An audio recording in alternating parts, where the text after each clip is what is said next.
atrofdagi insonlarni san kim bilan bo'lganing katta rol o'ynaydi. Masalan, xuddi shu savolni agar Hasan aka emas, energiyasi kam odam bersa, men bunaqa ochila olmayman. Ya'ni savol berayotganni odamni o'zi, atrofdagi insonlar, kimlar bilan yurgani, bu narsa juda katta rol o'ynaydi. Men bitta misol keltiraman shunga. Tana eng katta o'g'rida va shu tana orqali biza 5 ta hissiyotimiz shu tana ozuq oladi. Ya'ni ko'rishimiz bormi, eshitishimiz bormi, hid sezishimiz, tan bilishimiz, ushlab ko'rishimiz bormi, shu orqali biza ma'lumotlarga ega bo'lamiz. Shu orqali biza ilmimizni, aqlimizni, zehnimizni o'stiramiz. Lekin tana o'g'ri ekan, uni atrofdagi kimlar juda ham muhim.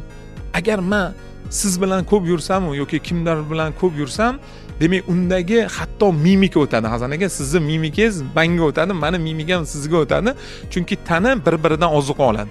Agar negativniy inson bilan yursangiz, o'sha negativni siz olasiz. Agar pozitivniy odam bilan bo'lsangiz, undan zo'r energiya yo'q-ku. Aytadi-ku, ilmli inson bilan bo'lsang, sen ham ilmli bo'lasan. Hattoki 4 ta millioner bilan yursang, 5-millioner sen bo'lasan deydi. Bu narsaga men qattiq amal qilaman.